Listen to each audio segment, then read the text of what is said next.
Assalamualaikum warahmatullahi wabarakatuh. Alhamdulillahilladzi allafa baina qulubina fa asbahna bi ni'matihi ikhwana.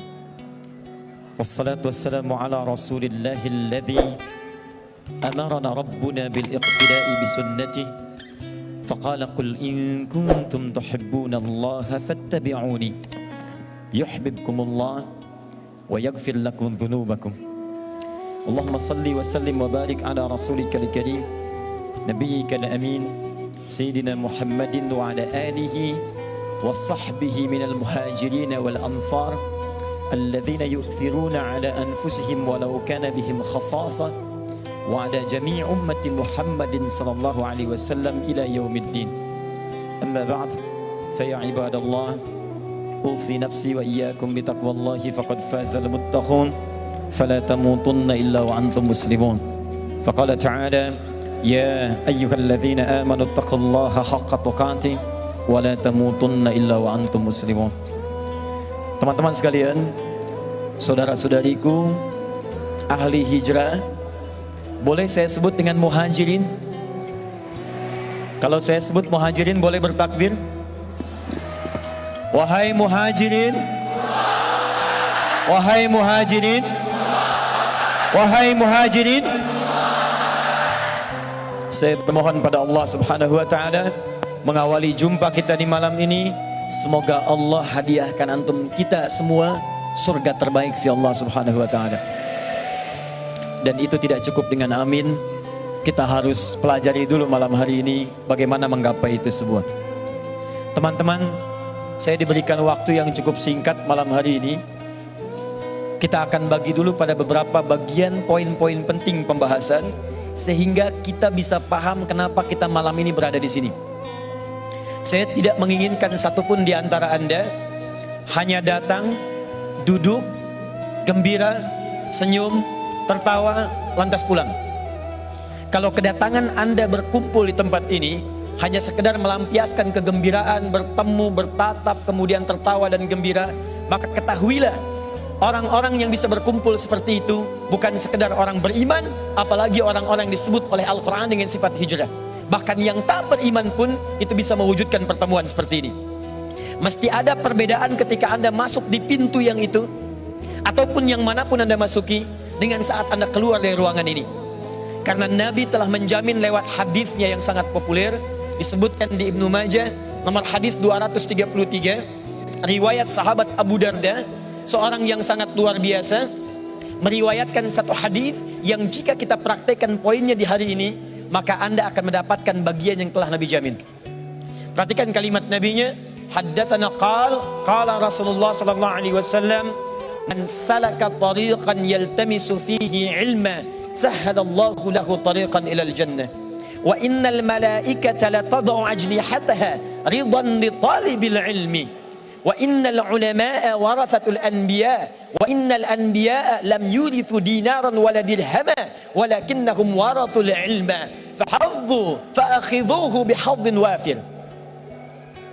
Siapapun di antara Anda, kata Nabi, man harfun ismun mausulun yadullu ala kullil faradiyati, huruf yang menunjukkan pada satu sosok secara personal, mau subjek, mau objek, mau Anda laki-laki atau perempuan, besar, kecil, tua, muda, tak peduli kaya, cukup, apapun profesinya. Kata Nabi, siapapun di antara Anda mampu meluangkan waktu, kemudian menempuh satu jalan hanya untuk datang mempelajari sebagian dari tuntunan agamanya.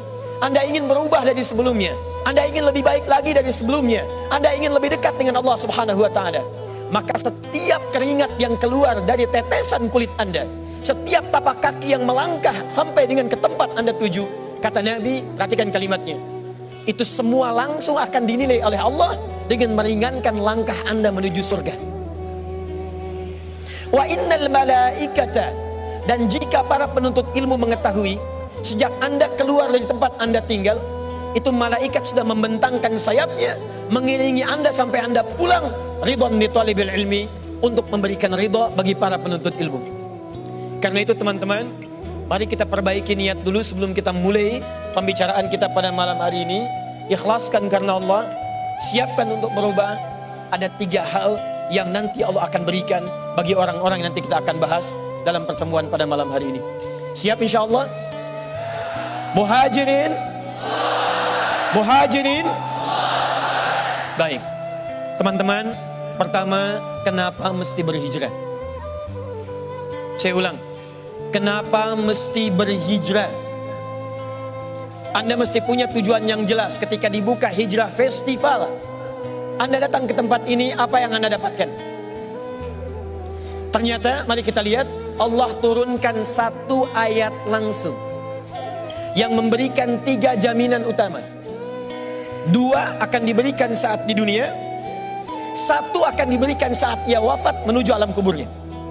Dan ketiganya akan Allah jamin dibawa sampai menghadap ke akhirat, mendapatkan surga paling nikmat yang dijanjikan. Ayat ini disebutkan di Quran surah yang keempat, surah An-Nisa ayat ke-100, posisi paling kiri sebelah bawah di mushaf. Mari kita lihat pelan-pelan. Wa may yuhajir fi sabilillah. Wa may yuhajir, dan siapapun yang berniat ingin berhijrah, berubah lebih baik daripada keadaan sebelumnya, ingin lebih dekat dengan Allah, ingin lebih dipandang mulia, ingin merubah keadaan supaya lebih baik dan sempurna sebagai manusia. Perhatikan kalimatnya. Yajid fil ardi muraghaman katsira. 1. Wasa'ah. 2. Wa may yakhruj min baitihi muhajiran ila Allah wa rasulih thumma yudrikul maut. 3. Faqad waqa'a ajruhu 'ala Allah. Orang-orang yang meniatkan dirinya datang untuk berubah, kemudian dia ingin berhijrah, bahkan difasilitasi malam ini dengan sebuah festival hijrah yang tidak pernah diadakan sebelumnya. Anda tahu, pertemuan malam ini bukan sekedar mempertemukan kita di tempat ini untuk berikrar, tapi lebih daripada itu, kita diringankan langkahnya oleh Allah. Saya punya keyakinan, dari sekian hamba Allah yang tahu acara ini, yang mendengar tentang acara ini, yang tahu tentang pertemuan di malam ini, pertanyaan saya, kenapa cuma Anda yang diringankan langkahnya?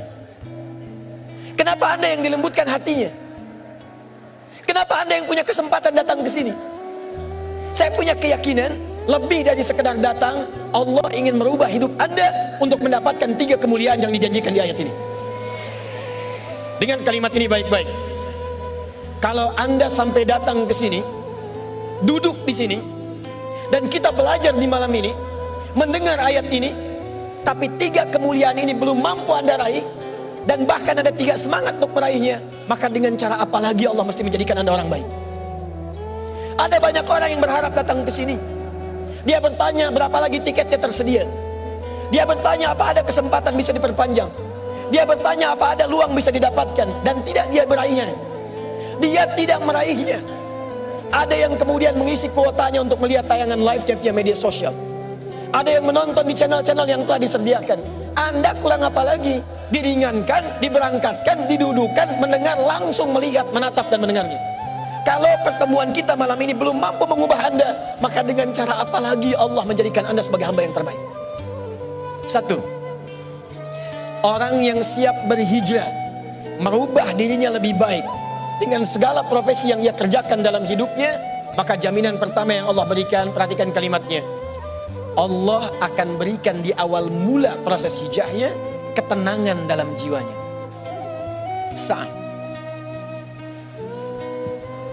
Ini tulisan kelihatan nggak saya tulis di sini? Maaf, belakang ini kelihatan?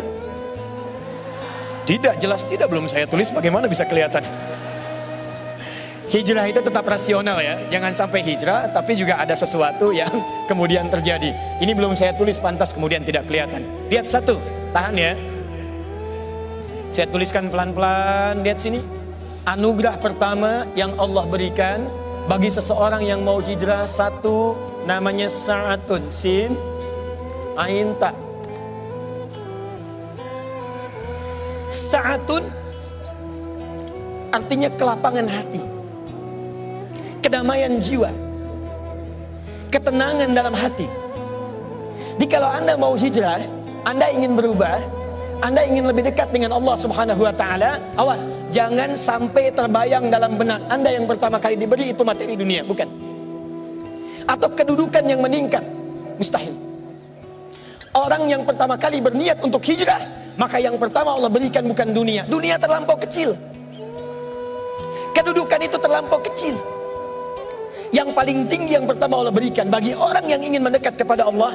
Allah janjikan Allah akan berikan kelapangan dalam jiwanya sehingga dia merasakan ketenangan dalam kehidupannya. Yuk pilih mana ya? Tahan sebentar, pilih mana?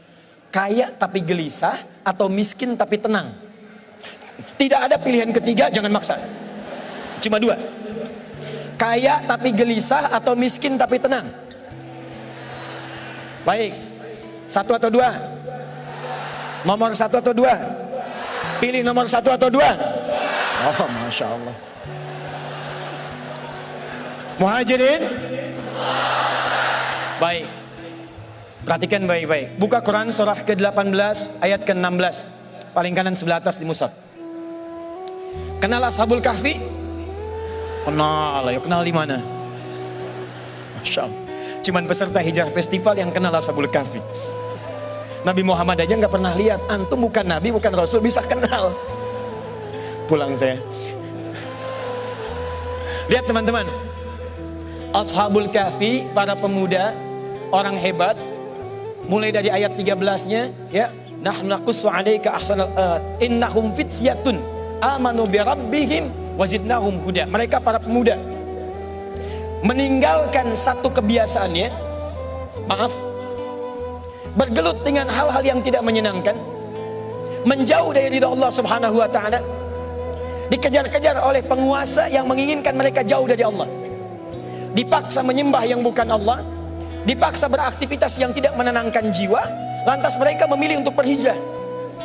Mereka tinggalkan kemapanannya, mereka tinggalkan kesenangannya, mereka meninggalkan kemudian kenyamanannya. Anda tahu ketika mereka berhijrah untuk meninggalkan lingkungan-lingkungan sebelumnya, kemana Allah mintakan mereka untuk pergi? Bukan dipindahkan ke rumah mewah, bukan diberikan kendaraan yang hebat, bukan diberikan rumah yang luas, kalla, bukan itu. Tapi ketika mereka diminta oleh Allah hijrah, buka ayat ke-16-nya.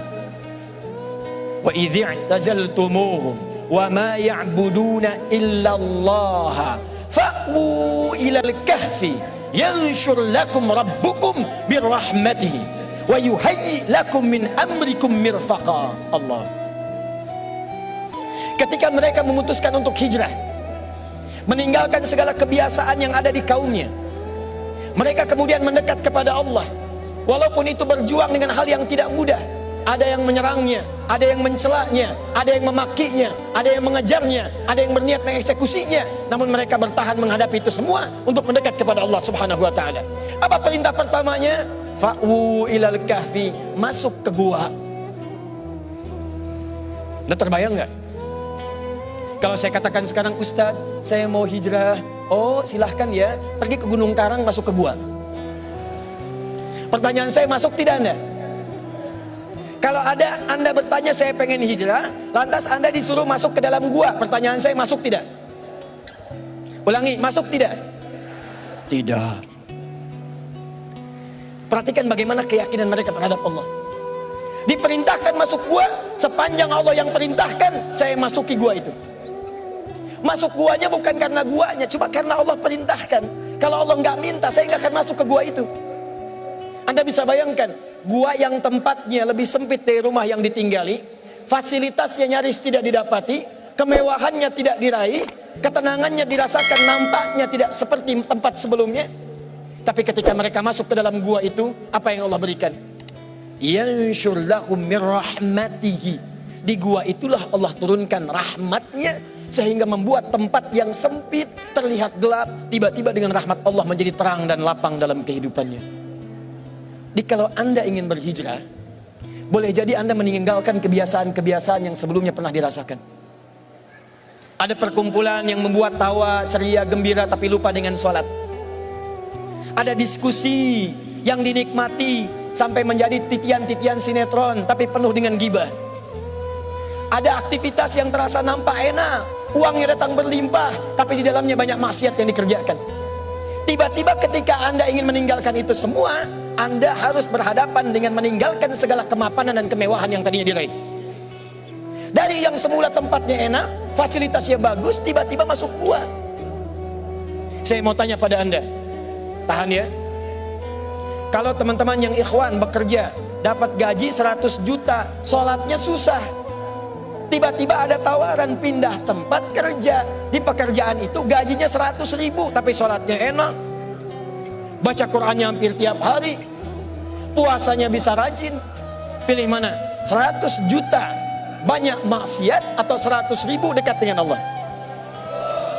Masa? Itu nggak mudah. Itu nggak mudah. Jadi kalau Anda pengen hijrah, yang pertama kali dirasakan pasti tantangan. Anda pasti akan pindah ke dalam suasana yang menguji kelapangan hati kita di dalamnya. Jadi jangan heran kalau tiba-tiba Anda hijrah, kemudian dicela orang.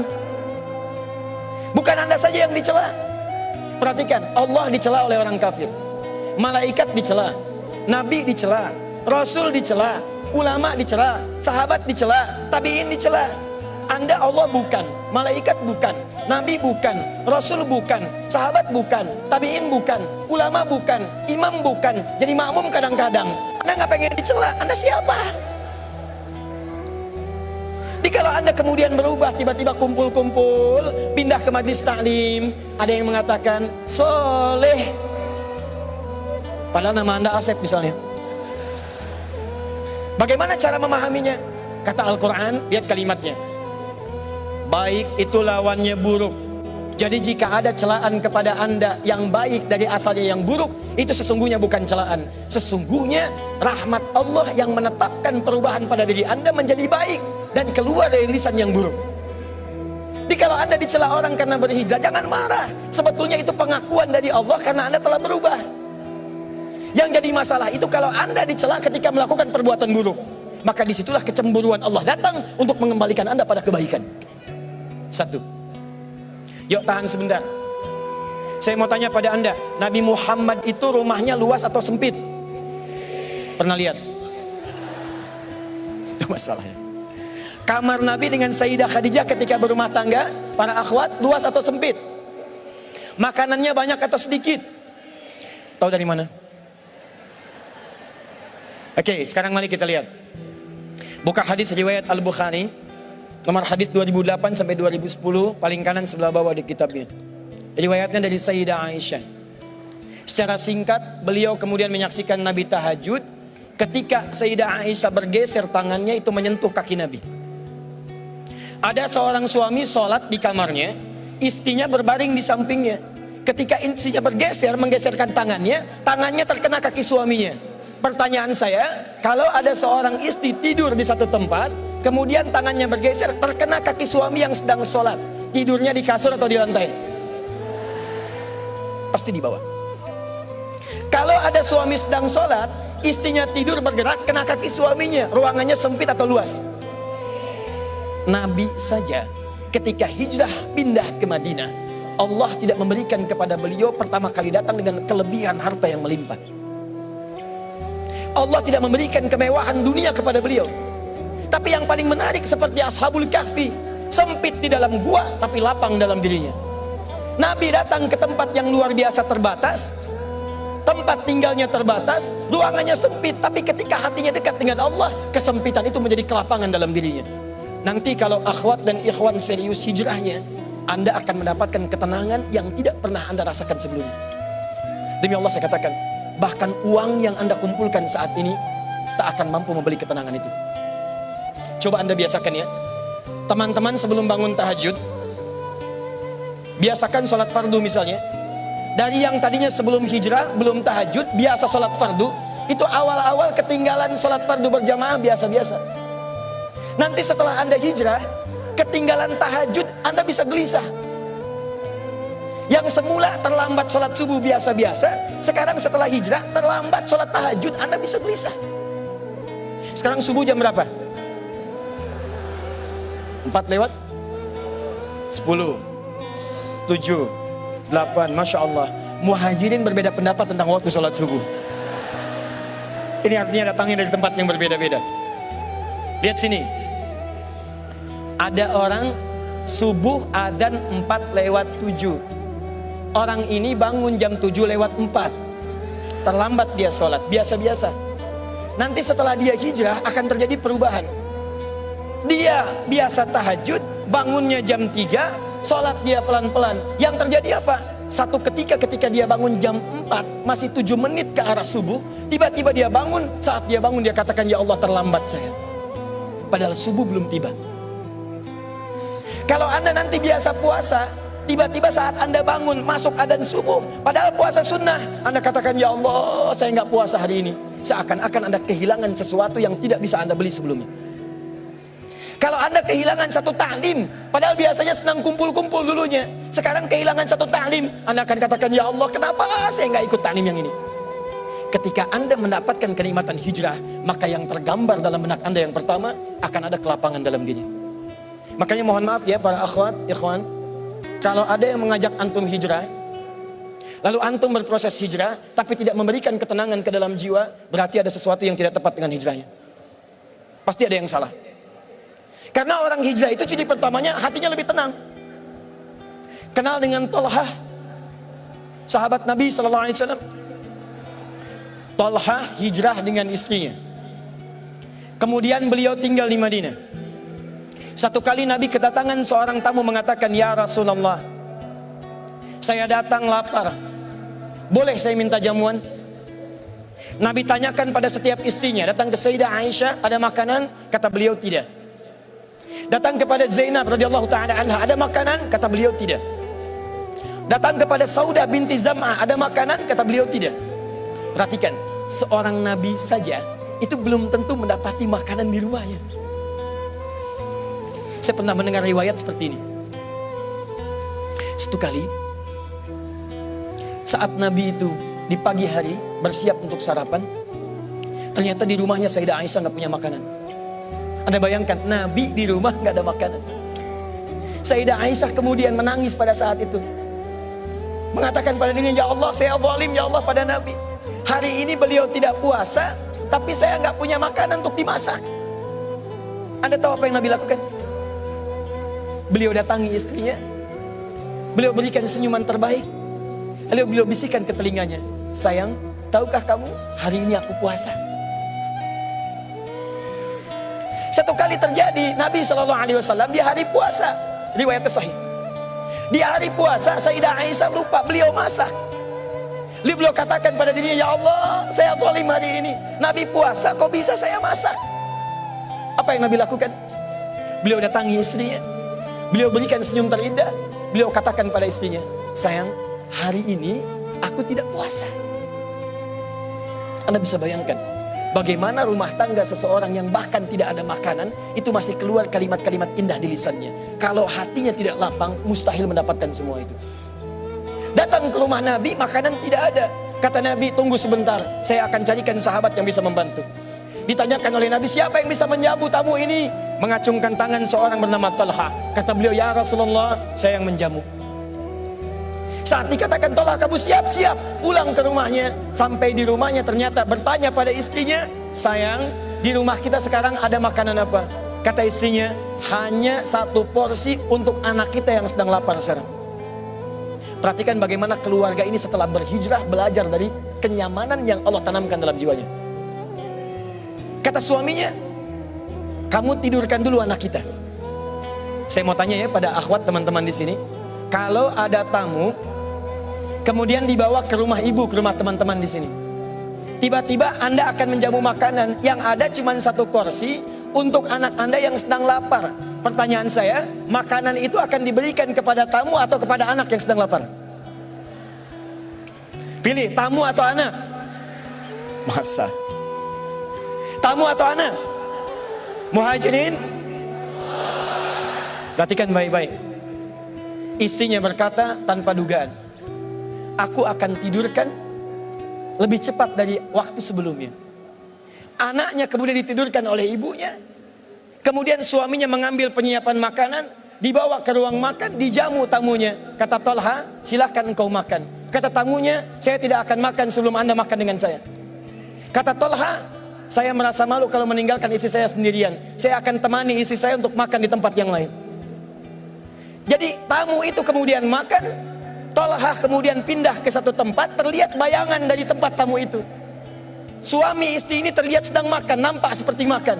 Yang satu makan dengan lahapnya, sementara yang satu ternyata sedang pura-pura makan. Hanya membunyikan tempat makanan, padahal tidak ada makanan yang beliau makan. Saya mau tanya pada Anda, bagaimana bisa orang-orang yang hijrah punya kepekaan seperti ini? Dia sendiri masih butuh, tapi saat orang lain terlihat membutuhkan, dia rela memberikan pada apa yang mereka butuhkan. Peristiwa ini ketika terjadi, besoknya datang Tolhah menghadap kepada Nabi. Kata Nabi, selamat ya Tolhah, telah turun satu ayat dari Allah langsung untuk menghadiahkan kepada dirimu. Turunlah Quran surah ke-59 ayat 9 sampai 10 itu, paling kanan sebelah bawah. Wa yu'thiruna ala anfusihim walau kana bihim khasasah. Jadi kalau Anda hijrah, maaf ya, maaf sekali. Gagal di pekerjaan, tidak akan kecewa. Maaf sekali. Tertinggal kemudian kemewahan, tidak akan kecewa. Ada orang mencela, tidak akan marah. Ada orang memaki, lapangnya hati. Jadi kalau Anda benar-benar berhijrah, seakan-akan ada ketenangan yang tak terlukiskan sebelumnya.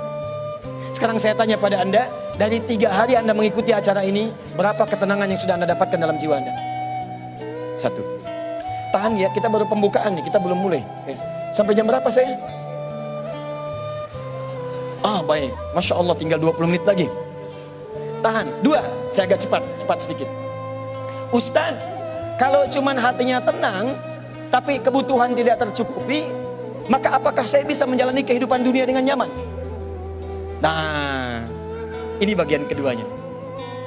Saat hatinya sudah diberikan ketenangan, kemudian dia semakin yakin dengan Allah, semakin dekat, maka berlakulah keadilannya. Orang dekat dengan direktur, maka diberikan fasilitas di pekerjaannya. Orang dekat dengan polisi, diberikan akses di jalanannya. Orang dekat dengan seorang tokoh, diberikan akses terdekat dengan tokoh dimaksud. Maka orang yang sudah dekat dengan Allah, apa yang tidak mudah bagi Allah untuk diberikan kepadanya. Karena itu ternyata yang pertama ini saat Allah berikan, ini hanya untuk membangun keyakinan dan kedekatan dengan Allah. Begitu Anda lapang, yakin dengan Allah, begitu sudah dekat dengan Allah, apa yang Anda rasakan hilang sebelumnya akan diganti minimal 2 kali lipat dari sebelumnya. Itu yang dimaksud dengan muraghaman katsira wasa'. Anda tadinya tidak berhijab, kemudian meninggalkan itu semua. Profesinya bagus, bayarannya mahal.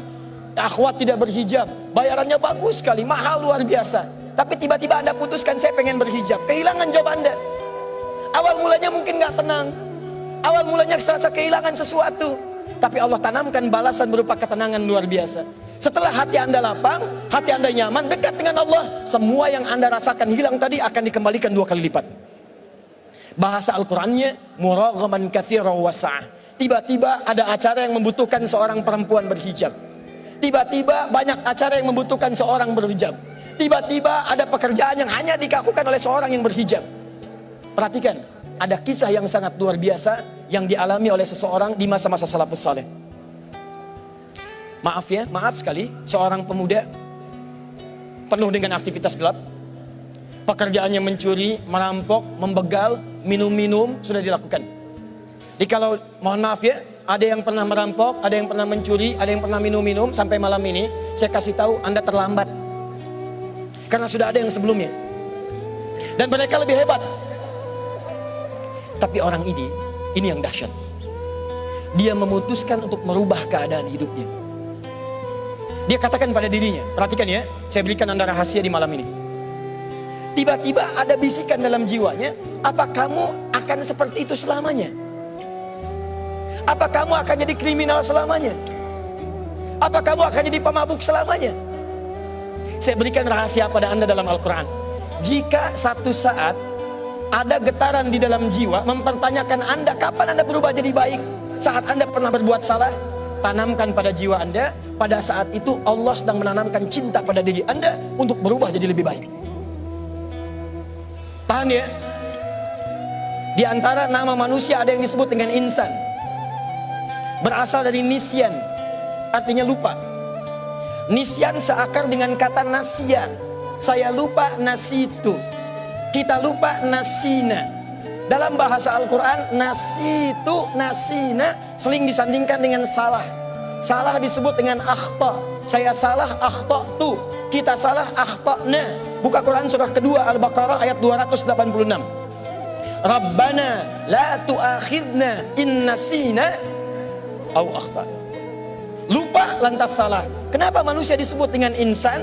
65 kali disebutkan dalam Al-Quran, di 43 surah berbeda. Kata Ibnu Abbas, karena manusia itu disebut insan karena dalam hidupnya pasti tidak ada yang sempurna.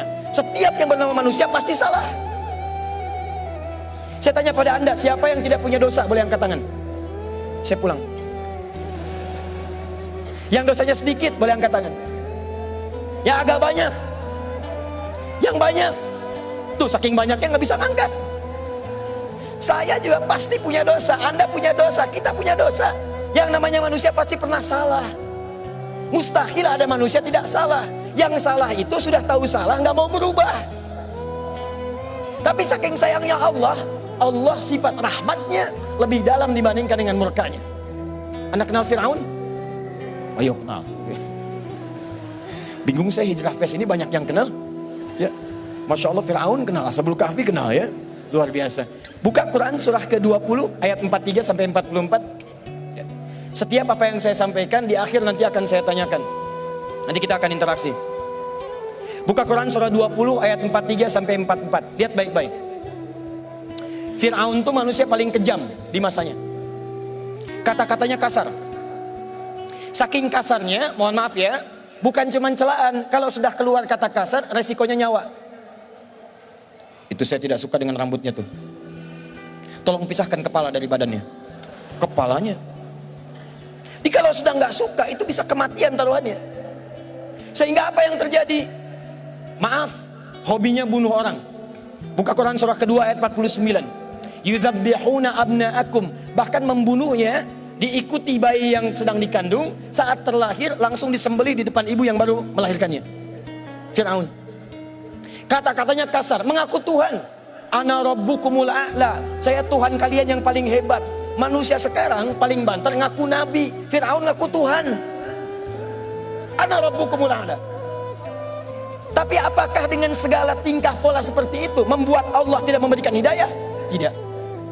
Kamu lahir bersih, kamu lahir punya fitrah. Kenapa kamu pulang dalam keadaan berdosa? Dikirimkan langsung 2 orang nabi kepada Fir'aun. Anda terbayang tidak? Kita saja sampai hari ini nabinya cuma 1, nggak pernah lihat. Fir'aun manusia paling zalim, dikirimkan 2 orang nabi. Idhaba ila Fir'auna innahu tagha. Musa dan Harun pergilah kepada Fir'aun, dia telah mulai menyimpang. Fir'aun 1 orang, nabinya 2. Sejahat-jahatnya manusia, Allah masih sayang, pasti dibawa jalan untuk berubah. Dia bisa kebayang gak?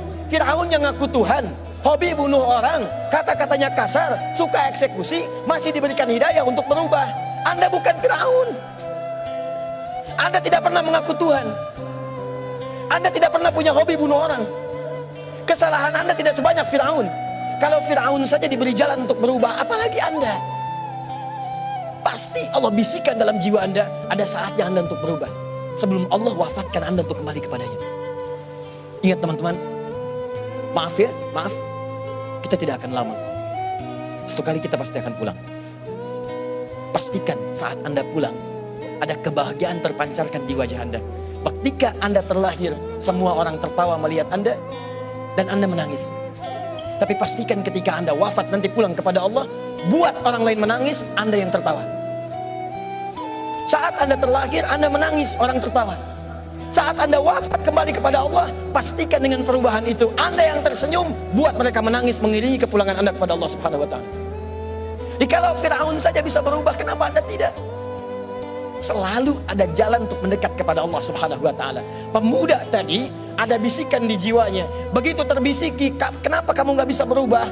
Bagaimana cara untuk mendapatkan itu semua? Buka Quran surah 29 ayat ke-69. Ini rumusnya. Tahan ya. Kalau sedang ada bisikan, kamu mesti berubah, kamu harus lebih baik dari sebelumnya, kamu mesti kuat, itu artinya tanda cinta dari Allah. Kalau sudah ada bisikan seperti itu, jangan dibiarkan. Bahasa Qurannya, Walladzina jahadu fina lanahdiyannahum subulana. Kalau ada orang-orang ketika sedang mendapatkan bimbingan dari kami, kemudian dia ambil petunjuk itu, dia katakan pada dirinya, saya mesti berubah, saya mesti lebih baik. Maka kata Allah, saya akan tunjukkan jalan baginya untuk berubah dengan cara yang lebih mudah. Pemuda itu mengambil petunjuk ayat ini. Dia kemudian konsultasi pada seorang ustadz, dia katakan saya ingin berubah. Kata ustadz ini, perhatikan kalimatnya, Anda itu sebetulnya baik. Cuman menjadi seperti ini bukan karena nggak baik, karena Anda tinggal di lingkungan yang kurang baik. Pindah dari sini, ikuti ustadz yang itu tuh, ke tempat itu. Belajar dengan beliau, nanti kalau sudah baik kembali ke sini. Ini kisah nyata. Yang paling menarik, ketika kemudian pindah ke tempat ustadz tadi, diceritakan kisahnya, kata ustadz tadi, perhatikan kalimatnya, kata syekh tadi, atasbir bi antal zibani fi hadzal makan. Saya khawatir engkau gak bisa sabar menemani saya di sini. Karena saya tiap hari makannya cuma 1 biji kurma, minumnya air putih. Saya nggak yakin kamu bisa sabar. Kata pemuda ini, saya siap berubah. Saya sudah punya tekad. Saya akan berhijrah dengan lebih baik. Tinggal dia di tempat ini, baru 3 hari dia ikuti. Sehari makan kurma, minum air putih. Hari kedua makan kurma, minum air putih. Hari ketiga apa yang terjadi? Setelah dia dapatkan ini, tiba-tiba di hari ketiga ada sesuatu yang merubah hidupnya sampai dengan ke masa depannya. Setan datang, mengatakan pada dirinya, kamu sudah hebat ya, bertahan hijrah selama 3 hari. Sekarang sudah rajin sholat, rajin puasa, makanannya terjaga. Tapi kamu tahu nggak, kamu baru 3 hari, guru kamu mungkin 30 tahun seperti ini, tiap hari makannya kurma, minum air putih. Saatnya sekarang berbakti kepada guru, cari makanan yang enak, berikan kepada guru. Awas, hati-hati, jangan dikira saat Anda berhijrah seketika selesai godaan setan bagi Anda, tidak. Awal-awal dibuat senang menghafal Quran, begitu yang dihafalkan sudah banyak, murojaahnya capek, ditinggalkanlah semua Qurannya. Awal-awal rajin tahajud, begitu sudah sering bangun malam, dibuat kesibukan, lupa dengan tahajudnya.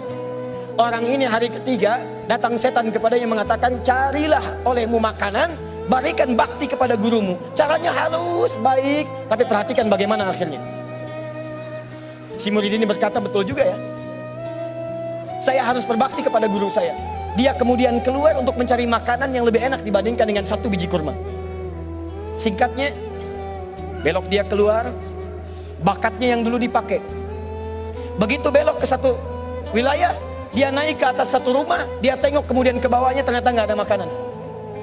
Dia jalan lagi. Saat jalan baru sekitar 10 meter, tercium darinya ada satu makanan yang kayaknya enak baunya. Apa yang terjadi teman-teman? Dia naik ke tembok pemilik rumah itu.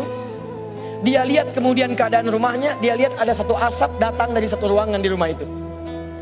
Dia lihat kanan kiri nggak ada orang, lompat pagar itu, begitu naik kemudian masuk, dia buka, Allah, ternyata di situ sedang ada 3 buah terong yang baru matang dimasak. Perhatikan, baru 3 hari hijrah, merasa ada perubahan, dipedaya oleh setan. Datang ke tempat itu, begitu dibuka 3 buah terong, ada bisikan dalam dirinya, ambil terong ini, coba dulu, kalau enak, bawa terongnya, berikan pada gurumu. Engkau pasti kalaupun ketahuan akan disedekahkan, karena gurumu orang paling masyhur di tempat ini. Tuh, ada snack, punya teman, gak pernah bilang-bilang, diambil aja, kasih ustadz. Kalau tahu buat ustadz pasti dikasih. Ada motor, tiba-tiba diambil aja, bilang aja buat ustadz, pasti dikasih. Teman-teman, bilang ini buat syekh, pasti diberikan. Dicoba oleh orang ini, perhatikan bagaimana perlindungan Allah kepada orang yang baru hijrah. Begitu terongnya kemudian masuk ke dalam mulutnya, dia coba. Tiba-tiba muncul kemudian bimbingan dari Allah kepada dirinya, disebut burhan namanya. Burhan. Seperti Nabi Yusuf ketika berduaan dengan seorang perempuan dipaksa, muncul kemudian petunjuk dari Allah, tinggalkan itu tidak bagus. Anda juga pasti begitu. Kalau Anda sudah berubah baik, diajak pada yang tidak baik, hati Anda akan mengatakan jangan ikuti, itu nggak bagus. Jangan lakukan, itu nggak baik. Dimakan terong itu, begitu masuk ke mulutnya, belum masuk ke kerongkongannya, tiba-tiba ada petunjuk, itu kan bukan makanan kamu, buang. Dengan rasa takut kepada Allah, dimuntahkan terong yang telah dikunyah itu, ditinggalkan tempatnya dengan perasaan takut, dia kembali kepada syekhnya yang tadi. Begitu datang tergesa-gesa ke masjid tempat syekh itu tinggal, tiba-tiba ada satu kejadian yang sangat menarik. Syekh itu terlihat di dalam masjid sedang menghadapi seorang perempuan yang sedang duduk, di luarnya ada seorang sepuh yang sedang menunggu. Begitu si syekh melihat tadi anak muda datang dengan tergesa-gesa, kata syekhnya, "Ya gulam, ta'al huna." "Nak, coba ke sini. Sini." Begitu pemuda tadi datang, kata syekhnya mengatakan, "Tahukah engkau, ini ada perempuan baru kemudian berpisah dengan suaminya wafat, dia ditinggalkan, tidak ada, kemudian belum ada keturunan, baru menikah, suami meninggal, kemudian dia datang ke sini setelah selesai masa iddahnya mencari pendamping yang bisa mendampinginya." Syekhnya katakan, "Apakah kamu siap untuk mendampinginya?" Saya tanya pada antum yang ikhwan, kalau antum di posisi seperti pemuda tadi, antum terima nggak? Nggak ada rumah, nggak ada makanan, hidup numpang, tiba-tiba ada seorang perempuan datang minta nikah, cari pemuda yang bisa mendampingi, terima nggak?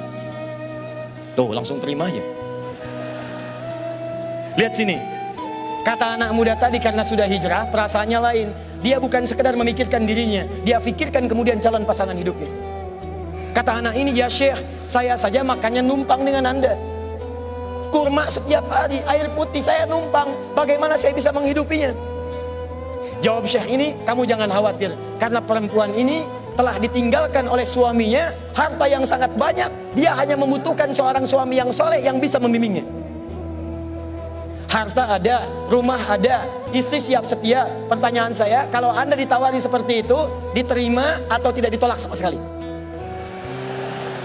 Lebih cepat, lebih enak diterima." Secara singkat, kemudian beliau katakan, "Baik, saya terima kalau begitu." Dipanggillah bapak tua tadi yang ada di ruangan luar masjid. Ternyata itu bapak si perempuan tadi. Ini kisah nyata. Setelah dipanggil, diakadkan, kemudian dinikahkan, kata istrinya, "Sayang, mari kita pulang ke rumah." Digandeng tangannya. Ternyata jalurnya melewati jalur tempat yang saat si pemuda tadi cari makanan. Begitu lewat ke rumah pertama yang dia naik ke atas pagar tadi, yang gak ada makanan. Begitu lewat ke tempat itu, si pemuda tadi sudah deg-degan, jangan-jangan ini rumahnya. Kata si perempuan, "Sayang, ini bukan rumah kita, ayo masih lewat."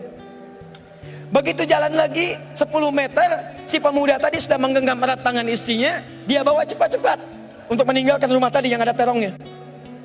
Kata istrinya, "Sayang, kamu mau kemana?" "Rumah kita di sini."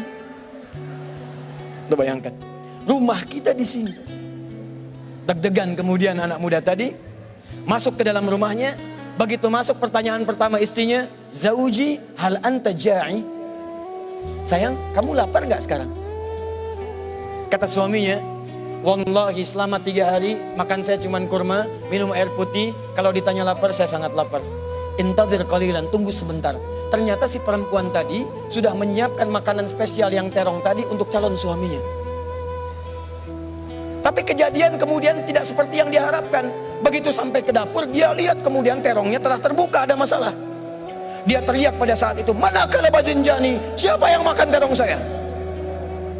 Nah, tahan. Kalau Anda dalam situasi tadi, awas jangan enaknya aja, siap terima. Sekarang masalahnya mulai muncul. Kalau Anda dalam situasi tadi, apa yang Anda katakan? Awas jangan salahkan kucing. Manusia kadang tidak adil. Awas hati-hati, yang keluyuran si fulana yang disalahkan kupu-kupu. Awas hati-hati, yang korupsi manusia yang disalahkan tikus. Baik, apa yang Anda katakan? Mas Riki kabur, gak bertanggung jawab. Lihat sini, karena sudah hijrah, maka orang hijrah itu tidak akan menutupi nilai-nilai kebaikan dalam dirinya. Dia ceritakan seadanya. Dia katakan, "Zaujati, sayang istriku, wallahi saya tidak mengurangi setiap kalimat pun. Tadi kejadiannya begini, saya itu sudah 3 hari begini, ada bisikan mencari makan untuk memuliakan guru, saya cari-cari sehingga datang ke sini, saya temukan terong ini, tapi wallahi begitu saya cobain, saya tumpahkan karena takut saya kepada Allah. Saya tumpahkan." Nah, tahu apa yang terjadi? Keluarlah satu kalimat jawaban dari istrinya yang tak terduga. Yang kata sementara orang mengatakan, kalau istri semua seperti ini dalam kehidupan, maka tenang kehidupan di muka bumi. Apa jawab istrinya? Perhatikan. Kata istrinya, wallahi, secuil terong yang kau tumpahkan karena takut kepada Allah itu, kemudian Allah ganti dengan seluruh terongnya, panci tempat terongnya, rumah tempat terongnya, dan pemilik terongnya. Wallahi, secuil terong yang kau tumpahkan karena takut kepada Allah itu, Allah ganti kembalikan dengan seluruh terongnya, panci tempat terongnya, rumah tempat terongnya, dan pemilik terongnya. Tahan ya Bu ya, pegang erat tangan suaminya supaya nggak cari terong dari sini pulang. Jadi teman-teman, hijrah itu nggak akan pernah Anda kehilangan dunia, enggak. Anda pasti genggam itu. Yakin. Kalau Anda pertama berubah, Anda dipaksa dekat dulu dengan Allah. Begitu sudah dekat, semua dikembalikan, nggak ada yang hilang. Ingat kata-kata saya ini ya, ingat kata-kata saya. Buka Quran surah ke-51 ayat 22.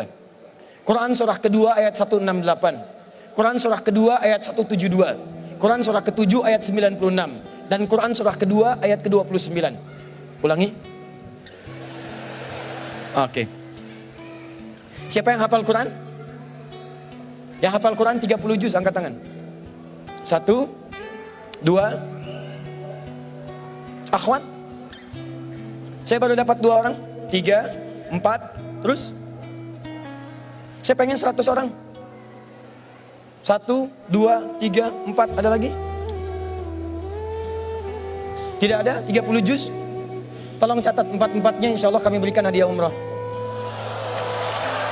Nanti hubungi panitia ya. Baik, lihat sini. Anda kalau hijrah, jangan takut kehilangan dunia. Buka Quran surah ke-51 ayat 22. Lihat kalimatnya. Tahan.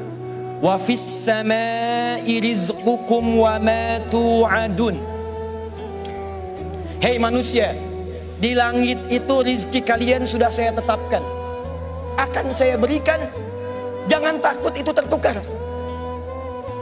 Lihat, rizki Anda kata Allah sudah ditetapkan, dijanjikan diberikan, dan tidak akan tertukar. Boleh ada menteri yang ditukar, boleh ada putri yang ditukar sampai jadi sinetron, silahkan. Tapi tidak akan pernah ada rizki yang tertukar. Tidak ada. Demi Allah saya katakan, rizki kita itu sudah diatur. Yang belum jelas itu surga kita. Jadi Anda jangan takut kalau hijrah kehilangan rizki, mustahil. Mustahil. Setiap hamba Allah yang terlahir sudah ditetapkan kadar rizkinya dan tidak akan pernah berkurang sampai dia wafat. Begitu dia wafat, tidak akan pernah wafat kecuali semua rizkinya terpenuhi, selesai. Cuma memang dirahasiakan. Ada yang 100 miliar, ada yang 2 miliar, ada yang cuma 200 ribu, ada. Kenapa dirahasiakan? Sebab kalau diberikan secara langsung diketahui, maka manusia tidak akan pernah merasa semangat untuk mencarinya. Ini di antara kawan kita misalnya antum rizkinya 100 miliar. Hari ini sudah mendapatkan 999, misalnya 99 miliar, 999 juta, 999 ribu rupiah. Tinggal berapa? 1000. Demi Allah saya katakan, kalau antum tahu rizkinya cuma 1000, nggak akan datang antum ke Hijrah Fest ini. Pasti itikaf di masjid aja. Karena tahu tinggal 1000, begitu 1000 meninggal. Astagfirullah, astagfirullah, ayo ke Hijrah Fest, nggak mau ah. Ketemu Hari Untung, nggak mau. Kenapa? Tinggal 1000. Dulu ada film yang nyawanya tertulis di tangannya itu dituliskan. Jadi kalau sudah berkurang, selesai dia. Nah kita itu dirahasiakan supaya kita semangat mencarinya. Tapi tahukah Anda, kata Allah, rizki sudah saya tiapkan, akan diberikan, tidak akan tertukar. Jadi kalau ada orang takut hijrah karena takut kehilangan rizki, takut jadi miskin, takut kehilangan harta, takut kehilangan kedudukan, itu artinya dia belum paham dengan konsep kehidupan. 3 yang terakhir. Saya tutup sampai di sini. Terakhir nanti akan saya ceritakan tentang sesuatu yang sangat penting dan boleh jadi Anda termasuk di dalamnya. 2 ini diberikan saat di dunia. Yang ketiga akan dijamin oleh Allah saat seseorang itu maaf, tiba-tiba kemudian sesuai dengan ajalnya wafat menghadap Allah Subhanahu wa taala. Teruskan ayatnya. Quran surah 4 ayat 100. Wa may yakhruj min baitihi muhajiran ila Allah wa rasuli thumma yudrikul maut faqad waqa'a ajruhu 'ala Allah. Kalau ada orang pengen berhijrah, dia pengen berubah, ingin lebih dekat dengan Allah dan Rasul, tiba-tiba baru dia memulai kemudian wafat. Baru memulai wafat. Bahkan ada yang baru melangkah kemudian wafat. Lihat kalimat ini. Faqad waqa'a ajruhu 'ala Allah. Hijrahnya diterima oleh Allah dan dijamin surganya langsung oleh Allah Subhanahu wa taala. Jadi kalau ada yang datang ke Hijrah Fest ini, kadang Allah misalnya saat berangkat atau saat pulang, tiba-tiba maut datang menjemputnya dengan niat yang benar, maka beruntunglah orang itu karena surganya telah dijamin oleh Allah Subhanahu wa taala. Bahkan yang paling dahsyat, kalau dia benar-benar berhijrah diawali dengan tobat. Misal, ayat ini turun untuk menggambarkan seorang yang pernah bunuh 100 orang. Dia berzina, dia mabuk, dia bunuh orang sampai 100. Tiba-tiba dia katakan saya ingin berubah. Dia konsultasi pada seorang syekh, kata syekh itu belajar ke tempat sana, datang ke majelis ilmu. Begitu di jalan dia berangkat, di tengah jalan dia bertobat, astagfirullah, astagfirullah, astagfirullah. Di tengah jalan belum sampai ke tujuan, maut datang menjemputnya. Meninggal di tengah jalan, belum sampai ke majelis ilmu, dalam keadaan bertobat, bahkan telah membunuh 100 orang, banyak mabuk, banyak mencuri dan sebagainya. Apa yang terjadi? Turun ayat mengatakan faqad waqa'a ajruhu 'ala Allah. Dosanya saya ampuni kata Allah dengan tobatnya. Kakinya yang dia langkahkan menghadirkan satu amalan, dia dijamin masuk surga. Angkat tangan Anda, siapa yang pernah bunuh 100 orang? Ada polisi di sini? Siapa yang hobinya menyakiti orang lain? Siapa yang setiap harinya sehari mabuk minimal 5 kali sehari? Kalau Anda belum mencapai ini, Anda belum ada apa-apanya. Tapi persoalannya, yang bunuh orang aja, maaf ya, yang bunuh orang, yang mabuk, yang zina, tobat diampuni, masuk surga. Masa Anda yang gak pernah bunuh orang gak bisa masuk surga? Kalau cuman Anda pernah ditato, hapus. Kalau pernah mabuk, tinggalkan. Sesali, berubah. Begitu Anda berubah, walaupun wafat, pulang dari sini wafat, Allahu Akbar, kalau tobat surga menanti Anda. Mau seperti itu? Silahkan nanti pulang wafat gitu ya. Teman-teman, baik, sekali lagi, siap berhijrah insya Allah? Siap berhijrah? Nah, pertanyaannya terakhir, saya punya 7 menit. Bagaimana cara berhijrah? Saya hanya berikan satu kisah, diabadikan dalam kitab hadis. Ini barangkali, maaf ya, ini rencana suami dengan istri yang dimaksimalkan oleh istri saat ia single parent dalam kehidupannya. Perhatikan baik-baik. Singkat saja, singkat ya. Hijrah itu berpindah pada satu keadaan yang lebih baik menurut Allah. Berpindah pada satu keadaan yang lebih baik menurut Allah. Maaf ya, tidak harus pindah tempat. Misal, ini rumah Anda di sini. Ini masjid. Jaraknya cuma 5 meter. Sepeda punya, mobil ada, motor lengkap.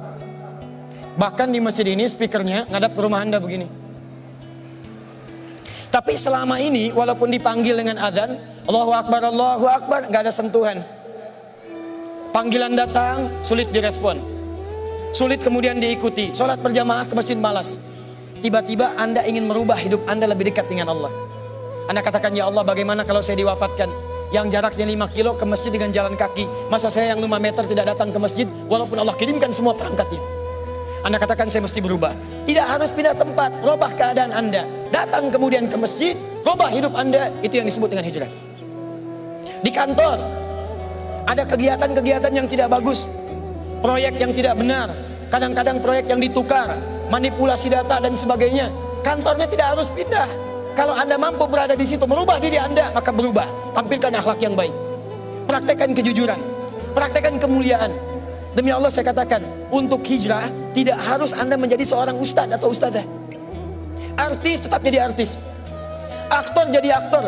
Zaman Nabi ada aktornya, ada artisnya, ada penyair Nabi namanya Hasan bin Sabit.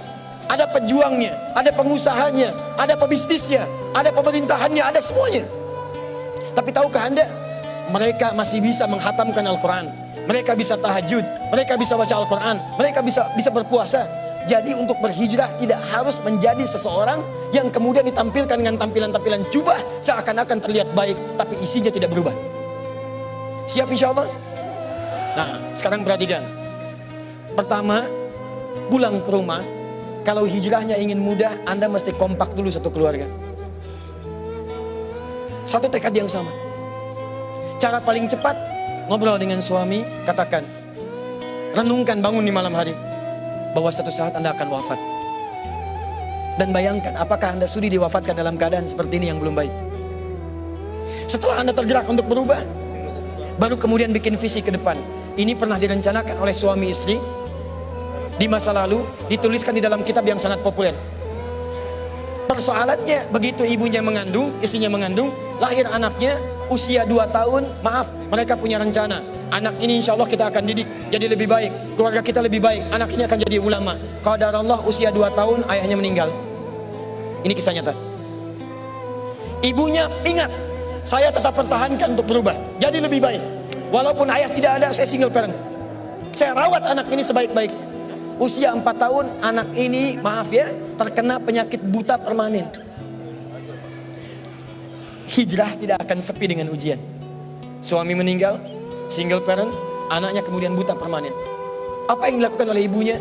Ibunya tetap berpedoman, Allah pasti akan berikan yang terbaik. Anak ini kemudian terus didoakan, bangkit di malam hari, perbanyak kemudian tingkatkan ibadah. Ingat ya rumus ini, orang tua yang rajin ibadah maka boleh jadi kebaikannya akan diturunkan pada anaknya. Ibunya yang berdoa, anaknya yang mendapatkan bagiannya. Matanya buta tapi diganti oleh Allah dengan ingatan yang luar biasa. Kalau Anda bacakan satu kalimat, satu baris ini, satu lembar buku dibacakan oleh Anda satu halaman, maka seketika dia akan ingat seketika tanpa diulang. Dengan titik, dengan komanya. Anak ini kemudian dibawa ke sekolah Al-Quran, dimasukkan talaki ke syekh di sana. Syekh di situ kemudian membacakan pada saat itu surat Qaf, surah ke-50. Qaf dibacakan sampai akhir ayatnya. Anak ini anak yang paling kecil teman-teman, mata buta, gak bisa ngelihat. Teman-temannya berada di atasnya usianya, ada yang 6 tahun, 7 tahun, dia 4 tahun. Begitu selesai membacakan, kata syekhnya, lihat kalimatnya, man hafidha ala zahri qalbi, siapa yang hafal apa yang tadi saya bacakan, hafalan di dalam kepalanya, bukan di luar kepala. Hafal di luar kepala masih belum hafal. Kata syekhnya, hafal di dalam kepalanya. Tiba-tiba saat semuanya diam menyimpan tangannya begini, anak yang buta tadi mengangkat tangannya mengatakan, hafidhu ala zahri qalbi, saya sudah hafal. Syekhnya penasaran, kata syekhnya, bagaimana? Diambil anaknya ke depan, diminta baca, Masya Allah, bacaannya bukan hanya hafal, makhrajnya, sifat hurufnya, tajwidnya, semua mirip dengan syekhnya. Kata syekhnya, minal an tadrusul hadis, dari sejak sekarang ananda mesti belajar hadis, karena Quran itu dijamin kemudahannya, hadis yang tidak ada jaminan. Anak ini secara singkat, tinggal 1 menit, pulang ke rumahnya, diantar oleh asisten rumah tangga ibu tadi. Begitu nyampe di rumahnya, wajahnya gembira, mengatakan pada ibunya, Ummi, ibu, tadi saya dipuji oleh saya begini, ada kejadian begini, saya seperti ini. Kata anak ini, minal an uridul hadis, ma, sekarang saya pengen belajar hadis. Kata ibunya, ya bunayya iktafi bil Quran, anakku sayang, kamu punya keterbatasan, supaya kamu nggak capek sekarang Quran dulu, baru setelah itu hadis. Kata anaknya, lah, dia percaya pada gurunya, dia percaya pada keyakinannya, dia katakan, ma, saya pengen belajar hadis. Dia tinggalkan ibunya sambil meraba jalan begini ke kamarnya. Perhatikan baik-baik, begitu ibunya melihat, ingat kemudian dengan suaminya, ingat tentang rencana mereka, ingat tentang mereka punya rencana masuk surga bersama-sama. Teman-teman, ibunya langsung masuk ke dalam kamar, dia bentangkan sajadahnya di mihrabnya, dia salat 2 rakaat, dia bermohon kepada Allah. Saat sujud itulah dia tumpahkan segala keinginannya. Perhatikan kalimatnya. Rahasianya ada di Quran surah ke-17 ayat 110 sampai dengan 111, paling kanan sebelah atas. Ya Allah yal basir, yalladzi ala kulli syai'in qadir, a'id basirat ibni. Saya mau akhiri. Ketika tumpah air matanya dia katakan, ya Allah yang maha melihat, mohon kembalikan penglihatan anak saya. Yal basir, yalladzi ala kulli syai'in qadir, a'id basirat ibni. Begitu mengatakan kalimat itu, capek ketiduran, Kemudian pada saat itulah anaknya sedang mengulang surat Qaf di kamarnya. Begitu ibunya mengatakan ya Basir, anaknya sampai pada ayat ke-22.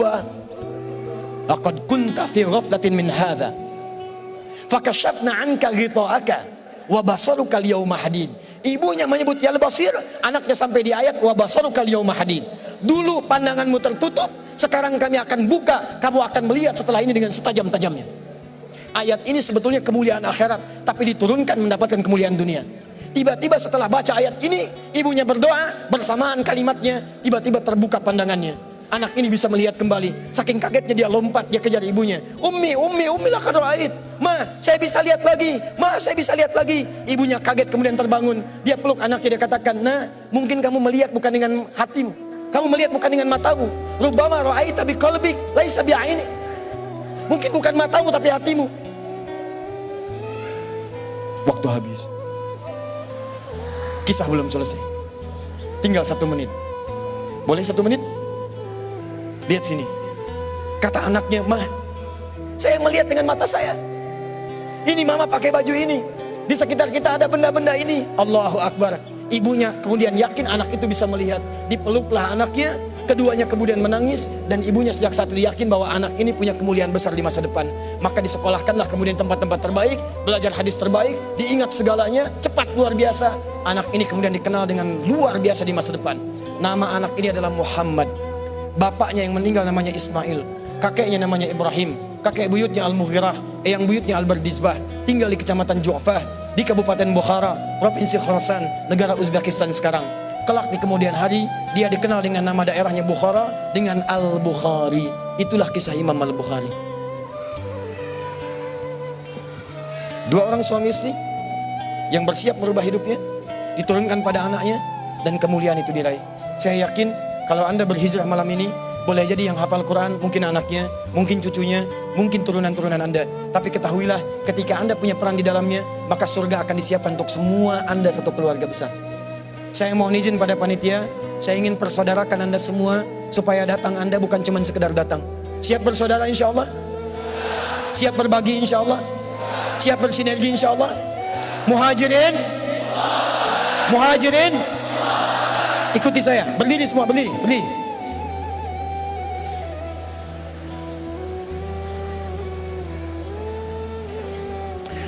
Bismillahirrahmanirrahim. Allahumma nashhadu an la ilaha illa anta wa nashhadu anna Muhammadan rasuluka. Allahumma nashhadu innana ikhwah Allahumma nuridul jannah ma'a ikhwatina ma'a rasulina ma'a ashabina ma'a ummahatina abaina jiranina. Ya Allah, kami bersaksi Engkau Tuhan kami, Engkau satu-satunya Tuhan yang layak diibadahi. Kami bersaksi Nabi Muhammad Rasulmu yang kami cintai. Ya Allah, kami berjanji di malam ini kami bersaudara ya Allah. Kami bersaudara ya Allah. Kami siap berhijrah ya Allah. Ya Allah, berikan kami surgamu. Berikan kami surgamu bersama Nabi-Mu Muhammad sallallahu alaihi wasallam, bersama sahabat-Mu ya Allah, bersama sahabat Nabi-Mu ya Allah, bersama orang-orang saleh ya Allah, bersama ibu kami ya Allah, dengan ayah kami ya Allah, dengan anak-anak kami ya Allah, dengan keluarga kami ya Allah. Ya Allah, kami mohon masukkan kami dengan teman-teman kami ini ya Allah ke surga-Mu ya Allah. Allahumma ishhad, Allahumma ishhad Allahumma asyhad. Alhamdulillahi rabbil alamin. Duduk teman-teman.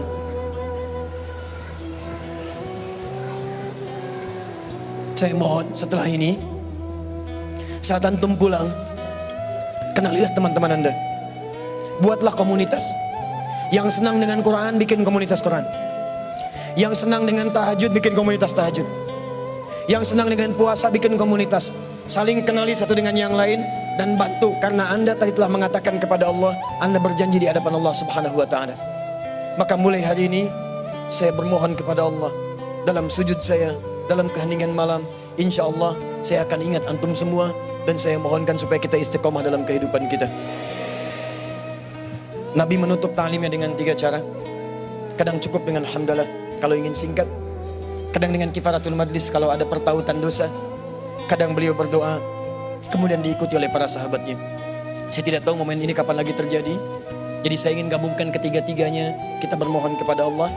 Mudah-mudahan dengan doa kita di malam hari ini, kita diberikan kemuliaan oleh Allah Subhanahu wa ta'ala.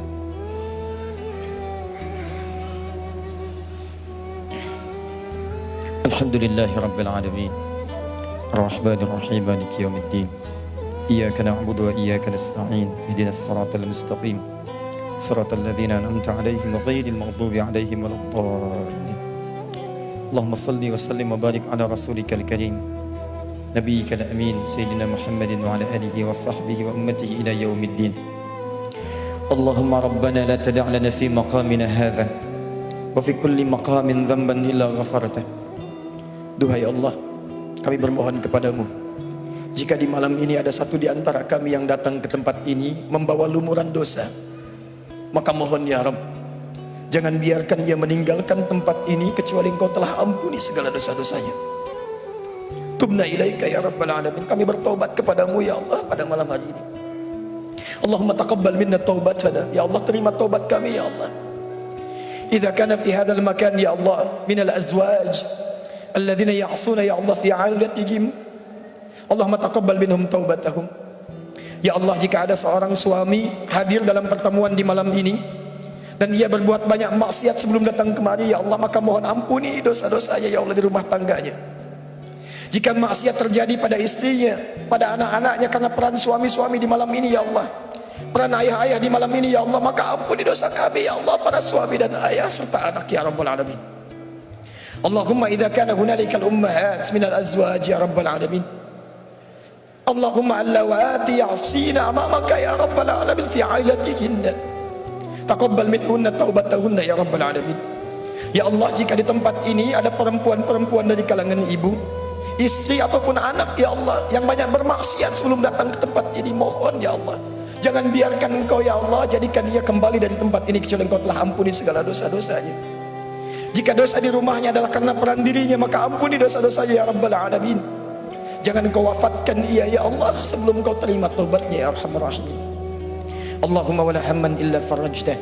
Jika ada yang datang ke tempat ini membawa kegelisahan, maka jangan biarkan dia meninggalkan tempat ini kecuali Engkau telah tenangkan keadaan jiwanya. Allahumma ya Allah ya Allah ya Allah wala asran illa yassarta. Jika ada yang datang ke tempat ini untuk berhijrah ya Allah, tapi hidupnya masih sulit, di rumah tangganya sulit, di pekerjaannya sulit, kehidupan sosialnya sulit, kami mohon ya Rabb, dengan hijrahnya di malam hari ini, dengan tobatnya ya Allah, angkat dan hilangkan seluruh kesulitannya ya Rabbal alamin. Allahumma wala maridan illa syafaita. Jika ada yang Kau tengah uji dengan penyakit ya Allah, seberat apapun, maka mohon angkat dan sembuhkan penyakitnya. Allahumma alif baina qulubina ya Allah, ati anfusana taqwaha wa zakkiha anta khairu man zakkaka anta waliyuha wa maulaha. Duhai Allah, kami mohon kepadamu ya Allah, jika memang di tempat ini hati kami masih kotor ya Rabb, sering bermaksiat ya Allah, kami mengaku zalim pada ayah ibu kami ya Allah, kami durhaka pada ayah ibu kami ya Allah, ibu yang telah mengandung kami, melahirkan kami ya Allah, kami belum mampu membalas segala kemuliaannya sampai saat ini ya Rabbal alamin. Ayah yang telah berkeluh kesah ya Allah, berpeluh keringat untuk bisa memberikan yang terbaik bagi kami, kami bermaksiat kepada mereka ya Allah. Kami berbuat buruk dalam kehidupan ya Allah, kami melanggar ketentuan-Mu, kami mengakui itu semua, kami ingin berubah ya Allah. Allahumma ya Allah, la tawaffana illa nahnu muslim. Ya Allah, mohon jangan wafatkan kami sebelum Engkau jadikan kami sebagai muslim yang baik ya Rabbal Alamin. Allahumma ya arhamar rahimin, Allahumma ihdi ailatana ya Allah, ihdi jiranana ya Rabbal Alamin. Duhai Allah, jika di malam ini masih ada kerabat kami yang belum baik, atau bahkan keluarga kami ya Allah, adik kami, kakak kami, atau bahkan ayah ibu kami ya Allah, jika mereka masih jauh dari tuntunanmu ya Allah, mohon sentuh hatinya agar mereka berubah. Jangan pisahkan kami dengan mereka di surga ya Allah. Allahumma ya arhamar rahimin, idza kana hunalika min baqiyati hayatina faj'al baqiyata hayatina ya Allah hayatan thayyibah. Ya Allah, jika memang kami besok masih hidup, terbuka jalan panjang kehidupan bagi kami, mohon ya Allah, bimbing kami untuk merubah hidup kami supaya lebih baik dalam hidup yang Kau ridhai ya Rabbal Alamin. Wa idza kana hadhihi al-laila ya Rabbal Alamin min akhir hayatina faj'al ya Allah akhir hayatina husnal khatimah. Ya Allah, kami mohon kalau malam ini kami pun mesti wafat ya Allah, dan malam ini adalah malam terakhir dalam kehidupan kami, mohon wafatkan kami dalam keadaan husnul khatimah. Qawi lisanana lakula kalimat at-tauhid la ilaha illallah. Ya Allah, mohon dalam sakaratul maut kami ringankan lisan kami mengucapkan kalimat tauhid la ilaha illallah Muhammadur Rasul.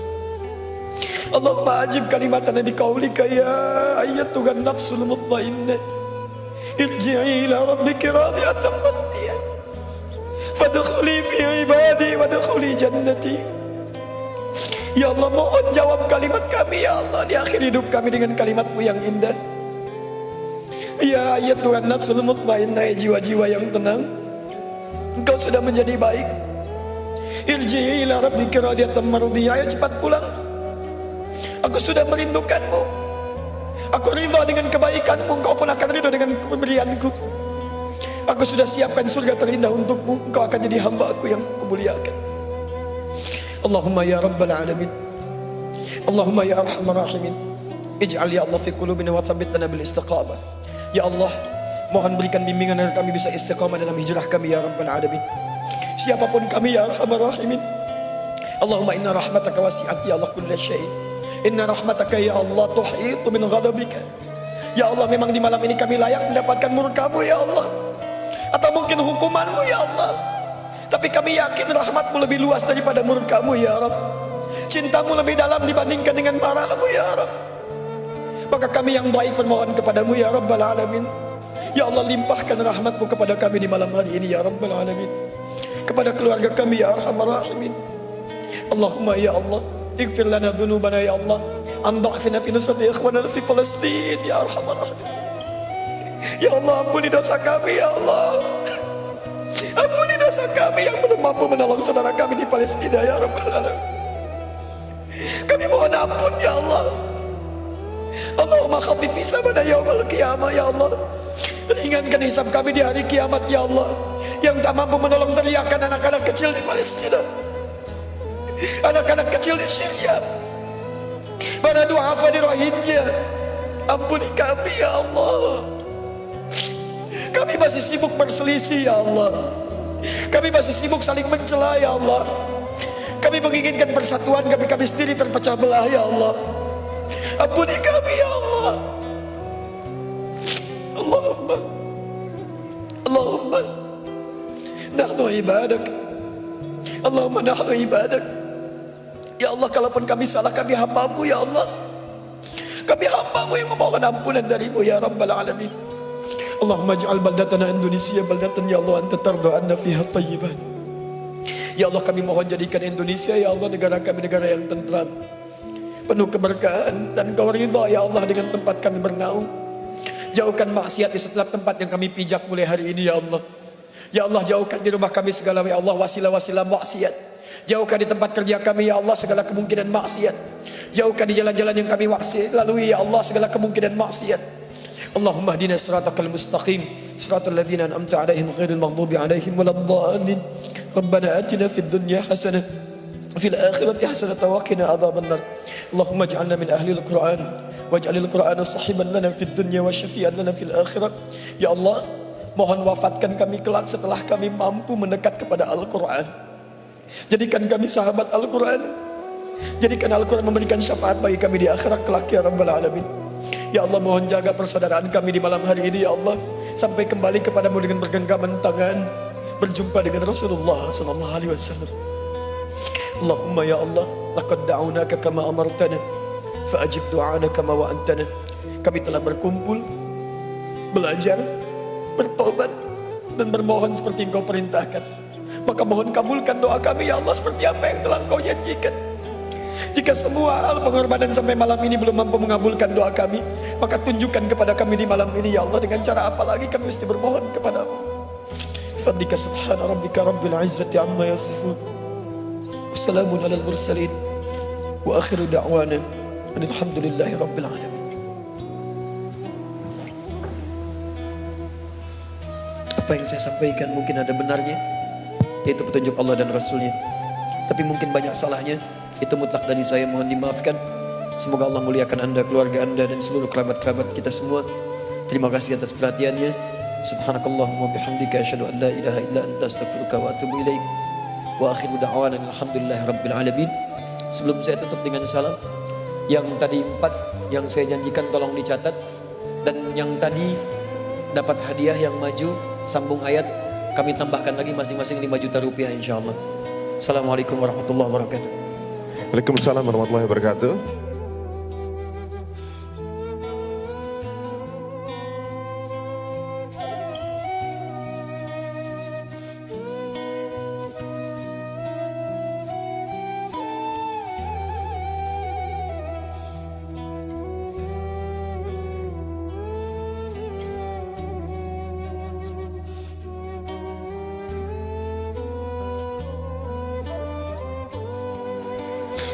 Mudah-mudahan ini menjadi kenang-kenangan manis kita semua.